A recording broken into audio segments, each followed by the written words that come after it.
عمرے پہ آنے والے لوگوں کے لیے سعودی حکومت کی طرف سے ایک نیا قانون آ گیا ہے، اور یہ قانون کچھ لوگوں کے لیے مشکل بھی ہو سکتا ہے، اور یہ قانون صرف 4 ملک کے لوگوں کے لیے، یا مشکلات اس کو کہہ لیں 4 ملکوں کے لیے۔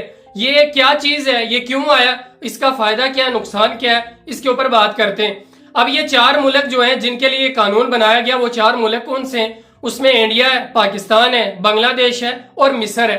یہ 4 ملک ہیں۔ ان 4 ملک کے لوگوں کو جب بھی یہ عمرہ پہ آئیں گے، انہیں 20 ریال دینے پڑیں گے ہر روز کے۔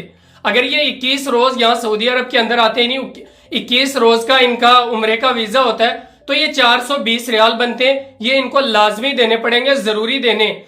یہ ان کو یہاں پہ آ کے بھی نہیں دینے، جب یہ ویزا لیں گے، ٹکٹ کروائیں گے، اسی وقت ان کو یہ 420 ریال دینے۔ انڈیا کا اگر مان لیں لگ بھگ کوئی 10,000 روپیہ انڈین بنتا ہے۔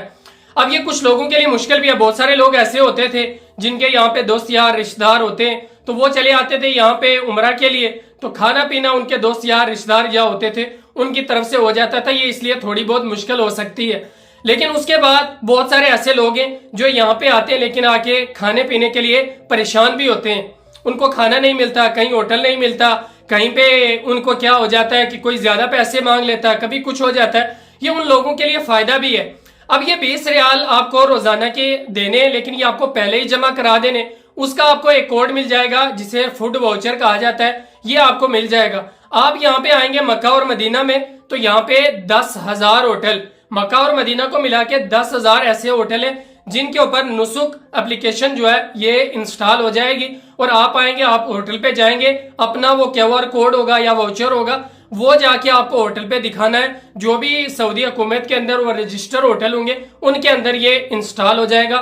آپ نے دکھانا، وہ آپ کو کھانا دیں گے اور آپ نے کھا لینا، کوئی پیسہ کچھ بھی نہیں ہوگا۔ یہ سعودی عرب کی طرف سے ایک نیا قانون آ گیا ہے۔ بہت سارے لوگوں کے لیے مشکل بھی ہوگا، شاید بہت سارے لوگوں کے لیے اس میں فائدہ بھی ہے، اور بہت سارے وہ لوگ جن کو آ کے یہاں سعودی عرب کے اندر کھانے پینے کے لیے یا بہت ساری چیزوں کے لیے الگ سے پیسے جمع کرنے پڑتے تھے، بہت ساری چیزیں کرنی پڑتی تھی، ان کے لیے نقصان ہوتا تھا، ان کے لیے بھی یہ فائدہ ہو گیا ہے۔ تو یہ بہت اچھی چیز ہے، اور 2030 کا جو ویژن ہے سعودی عرب کا، اسی کے تحت یہ قانون لایا گیا ہے تاکہ جو بھی عمرہ پہ لوگ آتے ہیں ان کو یہاں پہ آ کے کوئی بھی پریشانی مشکل نہ بنے، تو ان کو دیکھتے ہوئے یہ قانون لاگو کیا گیا ہے۔ کیا لگتا ہے آپ کو یہ قانون اچھا ہے؟ سعودی عرب کی طرف سے جو یہ قانون نکالا گیا ہے 20 ریال ہر عمرہ زائرین کو دینا، یہ اچھا قانون ہے یا صحیح نہیں ہے؟ تو آپ کمنٹ میں ضرور بتائیں۔ لیکن یہ قانون جدید ترین ٹیکنالوجی کو یا لوگوں کے اچھے آرام کو اور اچھی چیزوں کو دیکھ کر سعودی عرب نے کیا، کیونکہ 2030 کا جو ویژن ہے اسی کے تحت یہ بھی قانون لایا گیا ہے۔ تو آپ کو کیا لگتا ہے، یہ اچھا قانون ہے یا نہیں؟ کمنٹ میں ضرور بتائیں۔